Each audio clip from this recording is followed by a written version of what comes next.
ሰላም ጤና ይስጥልን ክቡራትና ክቡራን በመላው ዓለም የምትገኙ የአዲስ ምንጭ ሚዲያ አድማጭ ተመልካቾቻችን ክቡራትና ክቡራን ቤተሰቦቻችን እንዴት ውላችኋል? እንዴት አምሽታችኋል? በያላችሁበት የከበረ ሰላምታችን ይድረሳችሁ። ዕለቱ ቀዳሚ ሰንበት ሚያዝያ 25 ቀን 2017 ነው። ለዕለቱ ያዘጋጀንላችሁን አበይት ዜናዎችና በተለይ ለአዲስ ምንጭ ብቻ የደረሱ ሰበር መረጃዎችን ቀጥሎ አቀርብላችኋለሁ። ከመረጃዎቹ ጋር አብሬያችሁ ቆይታ የማደርገው የእናንተ ውብሸት ታየ ነኝ። አኒ ውብሸት ታየ ኬሰኒዳ ኑወሊን ቱራ ላይክ ሼር ጎዳ ላይክና ሼር እያደረጋችሁ እነዚህ መረጃዎቻችን ለብዙዎች እንዲደርሱ እንድታደርጉ በታላቅ አክብሮት እንጠይቃለን። እንግዲህ የምናስቀድመው ሰበር መረጃዎቻችን ነው። ሰበር መረጃዎቹ የአዲስ ምንጭ አስተማማኝ የመረጃ ምንጮች ከማስረጃ ጋራ ያደረሱ ናቸው። በቀጥታ ወደዛው እንሄዳለን። አብራችሁ ቆዩ።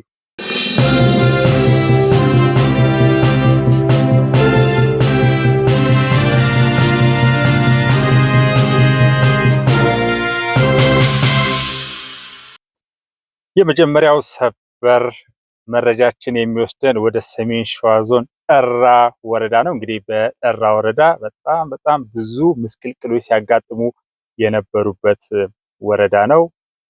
ሸኔም ጃውሳውም በህዝቡ ላይ ከፍተኛ እንግልት ሲያደርሱ የነበረበት ወረዳ እንደነበረ ይታወቃል። አሁን ግን ጀግናው የሀገር መከላከያ ሰራዊት ከአካባቢው የጸጥታ አካላትና ከማህበረሰቡ ጋር በመተባበር ነገሮችን ወደ ቦታቸው እያደረሰው ይገኛል። እንግዲህ ይህ ሰሜን ሸዋ ዞን ደራ ወረዳ በጣም በርካታ ኃይሎች የሚሳተፉበት ብዙ ሁነቶች በግራም በቀኝም የሚታዩበት ነው። ነገር ግን ይህ የመከላከያ ሰራዊታችን ኦፕሬሽን ጠንካራ በመሆኑ ቡድኑ መቋቋም አልቻለም። ክቡራትና ክቡራን እንግዲህ ከዚህ ከላይ በምስሉ የምትመለከቱት የጽንፈኛው ጃውሳ ቡድን በትላንትና ዕለት በማህበራዊ ሚዲያ አንጋሾቹ አማካይነት ማናክሎኝ በሚል ስሜት መራቤቴን አልፈን ደራ ገባን በሚል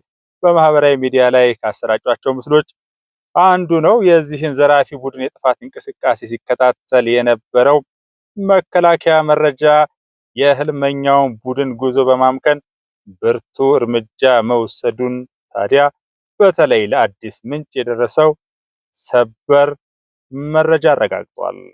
መከላከያ ሰራዊት በወሰደው የተቀናጀና የተጠና ወታደራዊ ኦፕሬሽን በሰለልኩላ፣ ማክፈታ፣ መነየው፣ ማክፈታ፣ ጅሩ፣ ሆማ፣ ቦናያና ቱቲ ቀበሌዎች ራሱን ፋኖ እያለ በሚጠራው ዘራፊና ጸረ ሰላም ቡድን ላይ ከፍተኛ ሰብአዊና ቁሳዊ ኪሳራ አድርሷል። ቡድኑ የዘረፋቸውን የማህበረሰቡን ንብረቶችም ማስመለሱን የደረሱ መረጃዎች ያሳያሉ። እንዲሁም በርካታ የነፍስ ወከፍ መሳሪያዎች ከመሰል ተተኳሾች ጋር የእጅ ቦምቦችና የጥፋት ቡድኑ ሲገለገልባቸው የነበሩ የሎጂስቲክ ቁሳቁሶች በቁጥጥር ስር ውለዋል። በምስሉ ላይ የሚታዩትና ለተጨማሪ የመረጃ ግብዓት ለጊዜው የያዝናቸው ምስላቸውን ማለት ነው በርካቶች ተማርከዋል። በአጠቃላይ አስደማሚው ኦፕሬሽን በድል የታጀበ እንደነበረ መመልከት ይቻላል። በቅርቡ ሰላም ይሰፍናል ብለን ተስፋ እናደርጋለን፣ እናምናለን። ምክንያቱም ቅንጅቱ በጀግና ሀገር መከላከያ ሰራዊት በክልሉ የጸጥታ አካላትና በዋነኛነትም በማህበረሰቡ እየተከናወነ ያለ በመሆኑ ነው። ሁለተኛው በቀጥታ የምናጋራችሁ ሰበር መረጃ ለአዲስ ምንጭ የደረሰ በውስጥ አስተማማኝ መረጃ ማለት ነው። እንግዲህ ወደ ቄለም ወለጋ ዞን ጊዳሚ ወረዳ የሚወስደን ክቡራትና ክቡራን። በዚህ ወረዳ እንግዲህ ብዙውን ጊዜ መረጃዎችን ልናጋራችሁ እንደሞከር ነው የመከላከያ መረጃ በቴክኖሎጂ ልዩ ስልጠና በወሰዱ የመረጃ ሰብሳቢ ወኪሎቹ በሸኔ ነውረኛ ድርጊቶች በተቆጣው ማህበረሰብ አስተማማኝ ማስረጃዎችና በሌሎችም ልዩ ልዩ ትንተናዎች ላይ በመመስረት ባከናወነው ልዩ አሰሳና ቅጽበታዊ እንቅስቃሴ የእንጥብጣቢ እየሆነ በሄደውና ለሰላም አሻፈረኝ ባለው የሸኔ ቡድን ላይ ጠንካራ እርምጃ ተወስዷል። በተለይም በዚሁ የቄለም ወለጋ ዞን ጊዳሚ ወረዳ መሌኮ መናሃሞ ቀበሌ ሾምቦሎ በሚባል ልዩ ቦታ የ82ኛ ክፍለ ጦር የአባይ አንደኛ ሬጅመንት የተሳካ ኦፕሬሽን አከናውኖ በቦታው የነበረውን የኦነግ ሸኔ ቡድን ሙሉ ለሙሉ በመደምሰስ ሞት ቁስለኛና ምርኮኛ ማድረጉን በኦፕሬሽኑ የተሳተፉ የአዲስ ምንጭ የመረጃ ምንጮች ከቦታው ያደረሱን መረጃ አመልክቷል። ክቡራትና ክቡራን እንግዲህ የተማረኩትን አካላት በተለይ ለመጥቀስ ያክል የቡድኑ አዛዥ የሆነው ጃል ረህመት ሽፈራው የሚባለው ተማርኳል። እንዲሁም የቡድኑ የስምሪት ኃላፊ የነበሩና ጃል ገመቹ በመባል የሚታወቀውም በቁጥጥር ስር ውለዋል። ሌሎችም እንደዚሁ ተማርከው ልዩ የሆነ ምርመራዎች እየተከናወኑ ይገኛሉ። አስተማማኝ መረጃዎችን ለማግኘት በመቻሉም አካባቢው ወደ ሰላም የሚገባበት መረጃ መግባቱን ባጭሩ መግለጽ እንፈልጋለን። ወደ ቀጣዩ መረጃ ስንሸጋገር ወደ ምዕራብ ጉጂ መልካ ሰዲ ወረዳ ስንሄድ ደግሞ ሃሎ መዲዳ ቀበሌ ላይ ከ3 ዓመት እስከ 5 ዓመት የቆዩ የኦነግ ሸኔ አባላት እስካሁን ስንከተለው የነበረው መንገድ የተሳሳተና ማህበረሰቡን የጎዳ ነው በሚል እጃቸውን መስጠታቸውን ለማወቅ ተችሏል። እንግዲህ ወደ ማዕከላዊ ዞን ጊዱ ገሌሳ ወደሚለው ስንመጣ ደግሞ ጃላብዲ በሚል የዝርፊያ የቅማኛነትና ህዝብን የማሰቃየ ስም የሚታወቀው ቡድን እየተተራመሰ መሆኑን እየደረሱን ያሉ መረጃዎች አሉ። በእርግጥ ከዚህ ጋር በተያያዘ በቀጣይ ቀናት የምናቀርባቸው መረጃዎችም ይኖራሉ። እነዚህ ሁሉ ነገሮች አንጻራዊ የሆነ ሰላም ከአንጻራዊ ማለፍ ያለ ሰላም እየተገኘ መሆኑን የሚያሳዩ ናቸው። እስከ አሁን ድረስ ለሰላም የተዘረጋው እጅ አልታጠፈምና ግቡ የሚለው ጥሪ እየቀረበ መሆኑ ትልቅ ጠቃሚ ነገር ነው ብዬ ነው የማምነው በግሌ። እንግዲህ ክቡራትና ክቡራን አጠር አድርጌ ነው መረጃዎቹን ያቀረብኩላችሁ። በጣም በተለያዩ ቦታዎች ላይ ጀግናው የሀገር መከላከያ ሰራዊት በክልሉ ካሉ የተለያዩ የጸጥታ አካላት ጋራ እንዲሁም በዋነኛነት ከማህበረሰቡ ጋራ በመተባበር እያከናወናቸው ያሉ ሰፋፊ የተቀናጁ ኦፕሬሽኖች አሉ። ከዛ ውስጥ መረጥ አድርጌ ነው ያቀርብላችሁ የሞከርኩት። እንግዲህ በዚህ በምስሉ ላይ የምንመለከታቸው የተወሰኑትም እንደዛ ናቸው። በየዕለቱ የዚህ አይነት መረጃዎች በስፋት በተለይ ለአዲስ ምንጭ ይደርሳሉ። ያንን በመገምገም ማለት ነው። የደረሱ መረጃዎች በሙሉ እንዳለ የምናቀርባቸው አይደለም። በተለይ አንዳንዶቹ ከተማ ውስጥ ያሉ የሚፈለጉ ሴሎች ይኖራሉ። ህዝቡን በመዝረፍ በማዘረፍ እንዲታገት በማድረግ መረጃ በመስጠት በባንኮች ውስጥ በመሆን በሲቪል ሰርቪስ ውስጥ በመሆን እና በሌሎችም እጅግ አሳዛኝ አሳፋሪ በሀገራችን ሰማይ ስር ታይቶ በማይታወቅ ሁኔታ ጸያፍ ነገር ሲሰሩ የነበሩ በግፍና በነውረኝነት ተሞልቶ የነበረው ወያኔ በአናቱ መተከሉ ያስከፋቸው አካላት በአማራም በኦሮሚያ ክልልም በጣም በሚዘገንን ሁኔታ ተወልደው ባደጉበት ማህበረሰብ ላይ እየፈጸሙ ያሉት ጉዳይ አለና ይሄንን ማህበረሰቡ እለት በእለት እየገባው እየተረዳ ከመከላከያ ጋርም በመሆን ሰፋፊ ስራዎች እየተሰሩ ነው ያሉት። እንግዲህ እነዚህ ነገሮች ተጠናክረው ይቀጥላሉ። መረጃዎቻችን እያደረስን እንቀጥላለን። ክቡራትና ክቡራን እንግዲህ በእናንተ በኩል ደግሞ ሐሳቦቻችሁን አስተያየቶቻችሁን እንድታደርሱን በታላቅ አክብሮት እንጠይቃለን። ክቡራትና ክቡራን አሁን ሰዓቱ የዕለቱ አበይት ዜናችን የሚቀርብበት ነው። ኢትዮጵያ ታምርት የተሰኘው ንቅናቄ እንግዲህ ላለፉት ዓመታት በተከታታይ ስናስተውለው የነበረው ነው ማለት ነው። ጠቅላይ ሚኒስትር አብይ አህመድ በዛሬው ዕለት እንደገለጹት ከ13800 በላይ ወደ 14000 የሚጠጉ አነስተኛና መካከለኛ የኢንዱስትሪ ተቋማት በዚህ ሂደት ውስጥ እንደተሳተፉ ገልጸዋል። ሙሉውን ክፍል ቀጥሎ እናቀርብላችኋለን። በእናንተ በኩል አሁንም ላይክ ያላደረጋችሁ ላይክ እያደረጋችሁ እንደዚህ መረጃዎች ለብዙዎች እንዲደርሱ እንድታደርጉ በታላቅ አክብሮት እንጠይቃለን። አብረን ቆይ። የኢትዮጵያን ኢኮኖሚ መቀየር የግድ ነው። ያልተቀየረ ኢኮኖሚ የጸና ሀገር ሊያቆም አይችልም የሚል እሳቤ ይዘን ኢኮኖሚውን ማንቀሳቀስ እንደ ኢንትሪ ፖይንት የወሰድነው አጠቃላይ ኢንዱስትሪ ነው። ኢንዱስትሪውን በመቀየር በማዘመን እና ምርታማነቱን በማሳደግ የኢትዮጵያን ኢኮኖሚ እንቀይራለን ካልን በኋላ ያን ኢንዱስትሪ በተለያዩ ሰብሴክተርስ ስንከፍል አንዱ ጎልቶ የወጣው አምራች ኢንዱስትሪ ነው። አምራች ኢንዱስትሪ በራሱ እንዲያድግ ብቻ ሳይሆን አምስቱ የኢኮኖሚ ምሰሶ ተብለው የተለዩ ጥቅል ኢንዱስትሪዎችን ድልድይ ሆኖ ማዘመን፣ መቀየር፣ ማሳደግ እንዲችል ታሳቢ ተደርጎ የተዘጋጀ የ10 ዓመት የብልጽግና እቅድ ነበረን። በዚህ እቅድ ውስጥ ግብርናን እንደ አንድ ምሰሶ ስንወስድ አምራች ኢንዱስትሪው ድልድይ ሆኖ ግብርናን ለሀገር ውስጥ ፍጆታና ለውጭ ገበያ አቅራቢ መሆን በሚችል መልክ ይቀይረዋል የሚል እሳቤ ነበረን። ሁለት ምሳሌዎች ከግብርና ሴክተር ለማንሳት ኢምፖርት እናደርግ የነበረውን ስንዴ በሀገር ውስጥ ምርት መተካት ስናስብ አምራች ኢንዱስትሪው ትራክተር፣ ፓምፕ፣ ድሪፕ ኢሪጌሽን ያመርታል በሚል እሳቤ ነበር። በኢትዮጵያ ውስጥ በርካታ ማሽኖች መገጣጠም፣ ማምረት የሚያስችል አቅም እየጎለበተ ሲመጣ ለዓመታት እስከ $1 ቢሊዮን ገደማ ለኢምፖርት ስናወጣ የነበረውን የስንዴ ምርት በሀገር ውስጥ ለማምረት አስችሎናል። በሀገር ውስጥ ማምረትና መተካት ብቻ በቂ ስላልነበረ ይህ የግብርና ሴክተር ኤክስፖርቱንም ማሳደግ አለበት የሚል እሳቤ ስንይዝ ድልድይ ሆኖ ያን ሴክተር ያንቀሳቅሳል ብለን ያሰብነው አምራች ኢንዱስትሪ ነው። ሁላችሁም እንደምታውቁት ቡና በኢትዮጵያ ኤክስፖርት ረዘም ላለ ጊዜ ውስጥ ከፍተኛውን ድርሻ ሲጫወት ቆይቷል።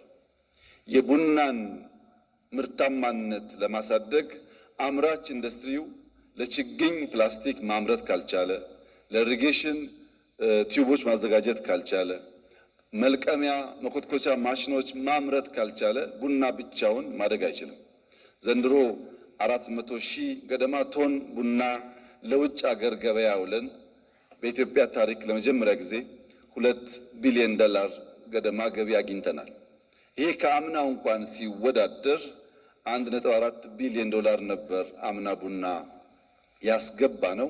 ዘንድሮ $2 ቢሊዮን ገደማ ሆነ ማለት ለውጡ ሲጀመር ከነበረበት 700 ሚሊዮን ገደማ ወደ 3 እጥፍ ያደገ እንዲሆንና ግብርና አንዱ የእድገታችን ምሰሶ ሆኖ እንዲቆም ያደረገው አምራች ኢንዱስትሪ ነው።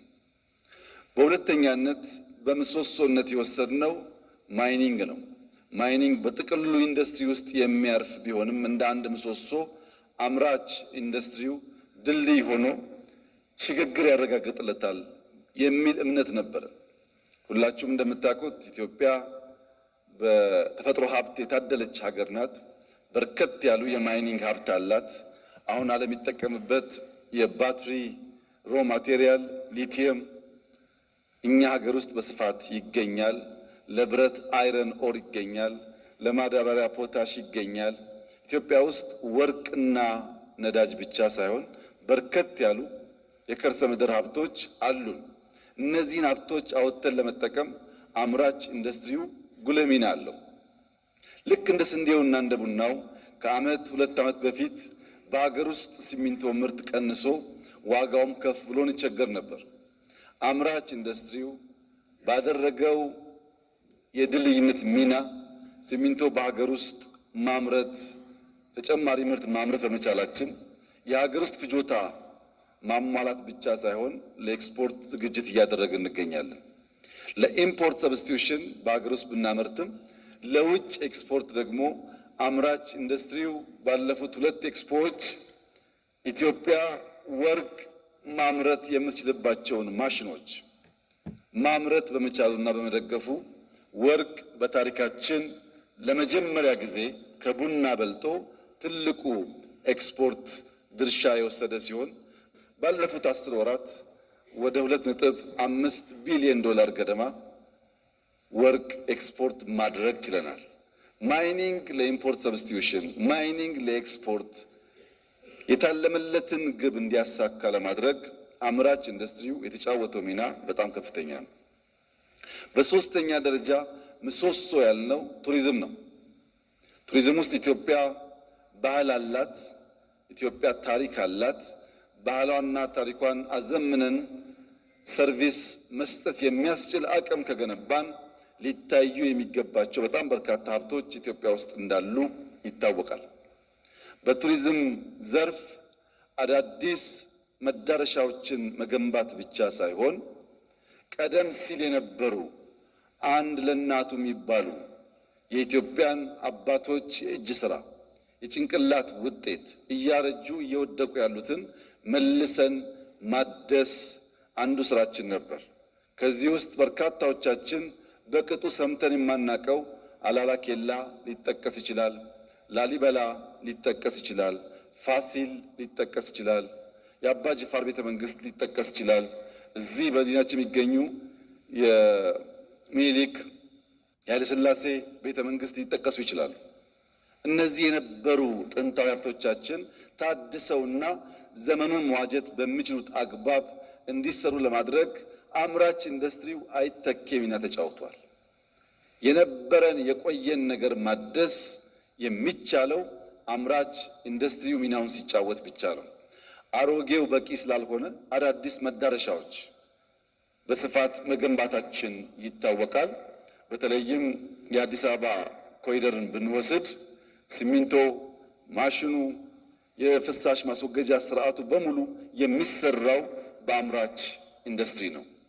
በቱሪዝም ሴክተር እንደ አንድ ምሰሶ መውሰዳችን በሀገር ውስጥ ቱሪዝም ብቻ ሳይሆን በዚህ ዓመት የውጭ ቱሪዝምን በመሳብ ከአፍሪካ ቀዳሚውን ድርሻ ይዘናል። 40% ገደማ እድገት ያሳየ ሴክተር ነው። ያ ብቻ አይደለም። በዚህ ዓመት ኦልሞስት በየሁለት ሳምንቱ ኢንተርናሽናል ኮንፈረንስ የሚካሄድበት ከተማ ሆኗል አዲስ አበባ። ያ የሆነው አምራች ኢንዱስትሪው ለሰርቪስ ጠቃሚ የሆኑ ስራዎችን ከተማውን ማስዋብን ጨምሮ መስራት በመቻላችን ነው። አራተኛው ፒላር ቴክኖሎጂ ነው። በሞባይል ፔኔትሬሽን ያለውን ተደራሽነት ማስፋት ብቻ ሳይሆን አርቲፊሻል ኢንተለጀንስን፣ መሶብን፣ ፋይዳን የመሳሰሉትን የኦቶሜሽን ስራዎች ለመስራት የአምራች ኢንዱስትሪው ሚና እጅግ ከፍተኛ ነው። እንደምታውቁት ቴክኖሎጂ ቢቲኤሱን ብንወስድ ፖሎች ሊመረቱ ይገባል። የሃርድዌር ሲስተሞች ሊመረቱ ይገባል። እነዚያ ሃርድዌሮች ካልተመረቱ በቀር ዳታ ሊሸከም የሚችል የዳታ ማከማቻ ቦታዎች መስራት አይቻልም።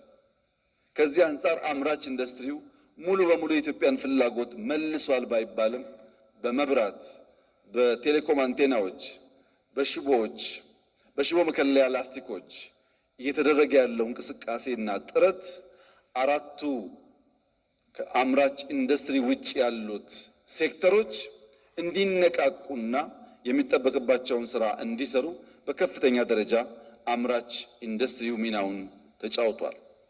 ራሱ አምራች ኢንዱስትሪውን ስንወስድ ከ3 ዓመት በፊት የማምረት አቅማችን 46% ገደማ ነበር። ያሉን ኢንዱስትሪዎች ከአቅማቸው 46% ብቻ ያመርቱ ነበር። ዛሬ ያ በ3 ዓመት ተኩል ውስጥ ወደ 61% አድጓል። ይህ ትልቅ የምስራች ስለሆነ በዚህ ሴክተር የተሳተፋችሁ በሙሉ እንኳን ደስ ያላችሁ፣ ትልቅ ድል ነው ልላችሁ እወዳለሁ። ከዚህ በተጨማሪ ኢትዮጵያ ታምርት ስንል በርከት ያሉ ፋብሪካዎች ከተቋቋሙ በኋላ በተለያየ ምክንያት ስራ ያቆሙ የተዘጉ ነበሩ። ከነዚህ ውስጥ 830 ተሰርተው ስራ ያቆሙ ፋብሪካዎች ባለፉት 3 ዓመታት የኢትዮጵያ ታምርት ንቅናቄ ውስጥ መልሰው ስራ እንዲጀምሩ የተበተኑ ሰራተኞች እንዲሰባሰቡ እና ምርታማነት እንዲያድግ ከፍተኛ ድርሻ እንዲወጡ ሆኗል። ለዚህም ንቅናቄውን የመሩ የቲም አባላት በእጅጉ ሊመሰገኑ ይገባል። ከዚህ በተጨማሪ ከ1 ሚሊዮን እስከ 90 ሚሊዮን ገደማ ኢንቨስት የተደረገባቸው አነስተኛ እና መካከለኛ ኢንዱስትሪዎች ባለፉት 3 ዓመት ተኩል ውስጥ በኢትዮጵያ 13800 አነስተኛና መካከለኛ ኢንዱስትሪዎች ስራ ጀምረዋል። 13800 ኢንዱስትሪዎች። ይህ ትልቅ የምስራችና ብስራት ስለሆነ ይህ ነገር እንዲሳካ መሬት፣ ኢነርጂ፣ ፍቃድ፣ ፋይናንስ በማቅረብና በመደገፍ የበኩላችሁን ሚና የተጫወታችሁ በሙሉ እንኳን ደስ ያላችሁ ልላችሁ እወዳለሁ። ከነዚህ አነስተኛና መካከለኛ ኢንዱስትሪዎች በተጨማሪ ወደ 325 የሚጠጉ ጌም ቼንጀር የሚባሉ ከፍተኛ ኢንዱስትሪዎች ባለፉት 3 ዓመት ተኩል ስራ ጀምረዋል። ከዚህም የተነሳ በዚህ ዓመት ብቻ ባለፉት 9 ወራት 3 ቢሊዮን ዶላር ገደማ ተኪ ምርት በሀገር ውስጥ ማምረት ተችሏል። ከዚህ ቀደም ከውጭ እናስገባቸው የነበሩና የውጭ ምንዛሪ የግድ የሚጠይቁ ሴክተሮች በሀገር ውስጥ ምርታማነት እያደገ በመምጣቱ 3 ቢሊዮን ዶላር ገደማ ወጪ ለማስቀረት ተችሏል። ይሄ ብቻ ሳይሆን በሀገር ውስጥ ያሉ ኢንዱስትሪዎች በኢትዮጵያ ያላቸው የገበያ ድርሻ ከ3 ዓመት በፊት 30% ገደማ የነበረው አሁን 41% ደርሷል። ምን ማለት ነው? ከውጭ ከምናስገባቸው ልዩ ልዩ ምርቶች ውስጥ 41%ቱ በሀገር ውስጥ ማምረት ተችሏል ማለት ነው። ይህ ፐርሰንቴጅ ማደግ አለበት። በሀገር ውስጥ የምናመርተው በስቶ ከውጭ የምናስገባው እየቀነሰ መሄድ አለበት። በ3 ተከታታይ ዓመታት 10% ካደግን ሌላ 3 ዓመት ሲጨመር ቢያንስ 50% እንደርሳለን ማለት ነው። በጀመርነው መንገድ ጠንክረን ከሰራን ይህ ጉዳይ ሊሳካ ይችላል። ይህን ሊያሳኩ የሚችሉ አስቻይ ሁኔታዎች ከመሬት አቅርቦት፣ ከኢነርጂ አቅርቦት፣ በተለይ በቅርቡ ካስመረቅነው የኳሊቲ ኢንፍራስትራክቸር አንጻር በግብይት ስርዓት ውስጥ ከፍተኛ ሚና ያላቸው መሰረተ ልማቶች መጣል ተጀምሯል። በዚህ ዓመት አምራች ኢንዱስትሪው በከፍተኛ ደረጃ የኢነርጂ ፍላጎቱ አድጓል። ኢነርጂ ማምረት በቀጣይነት ካልቻል እያደገ ያለውን ኢንዱስትሪ በፋይናንስ ብቻ ሳይሆን በኢነርጂ ለመመገብ እንቸገራለን። ይህንን ችግር ለመፍታት የሶላር ምርት የሚያመርቱ አዳዲስ ኩባንያዎች በኢትዮጵያ በአዲስ አበባም ከአዲስ አበባ ውጭም ምርት እየጀመሩ ያሉ ስላሉ በዚያም ሴክተር በምንሰራው ስራ ተደማምሮ ኢትዮጵያ ታምርት በራሱ ሰብሴክተር ብቻ ሳይሆን አጠቃላይ ኢንዱስትሪውን ድልድይ ሆኖ በማገልገል የኢትዮጵያን ብልጽግና እውን ለማድረግ ለሚደረገው ርብርብ ከፍተኛ ሚና እየተጫወተ ያለና የሚጫወት ሴክተር ነው። በእድገት ደረጃ ብንወስድ ኢትዮጵያ ታምርትን ስንጀምር የዚህ ሰብሴክተር እድገት 5% ነበር። በአመቱ ወደ 7% አደገ። ባለፈው አመት 10% ነበር። በዚህ አመት 13% ገደማ እድገት ይጠበቃል። ኢንዱስትሪው 13% ካደገ ሌሎች ሴክተሮች ሲታከሉ የኢትዮጵያ እድገት ምን ሊሆን እንደሚችል መገመት አያዳግትም።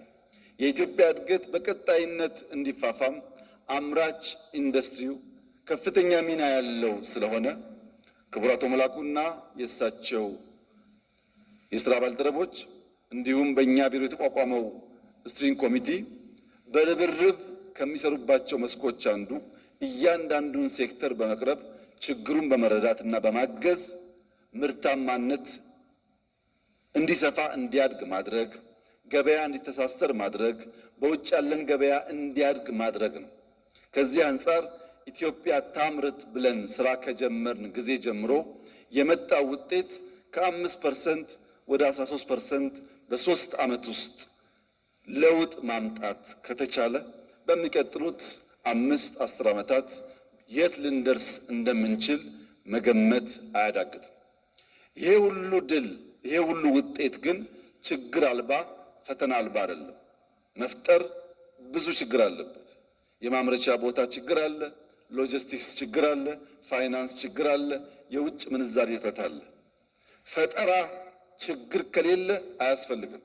ፈጠራ የሚያስፈልገው ችግር ኖሮ ችግር ለመፍታት ስለሆነ በዚህ ሕሳቤ ተባብረን ጠንክረን የኢትዮጵያን ብልጽግና የኢትዮጵያን ማንሰራራት በጋራ ማረጋገጥ እንድንችልና ለልጆቻችን የተሻለች ሀገር መተው እንድንችል የትብብር የመፍጠር የመፍጠንና የመትጋት መንፈስ በሁላችን ውስጥ እንዲሆን ካልለፋን ካልደከምን በቀር የኢትዮጵያን ብልጽግና ማረጋገጥ የማይቻል መሆኑን አምነን በስራ በውጤት በተግባር በጋራ መቆም እንድንችል አደራ ማለት ፈልጋለሁ። የተጀመረው ስራ እጅግ የሚያበረታታ ነው። ወጣቶች፣ ተማሪዎች፣ ተመራማሪዎች እዚህ ሲኤምሲ የሚገኘው አዲሱ የኮንቬንሽን ሴንተር በመምጣት ምርቶች እንዲያዩ እንዲያበረታቱ፣ አንዳንድ ሙከራ የሚያደርጉ ሰዎችም ለትብብር አመቺ አውድ ስለሆነ ይህ ኤክስፖ በሚቆይበት ጊዜ ውስጥ በርካታ ሰዎች መጥተው እንደሚያዩ ትምህርት እንደሚቀስሙ ያለኝን ሙሉ እምነት እየገለጽኩ በዚህ ስራ የተሳተፋችሁ አመራሮች፣ ፈጣሪዎች፣ የግል ሴክተር ባለሀብቶች በሙሉ እንኳን ደስ ያላችሁ።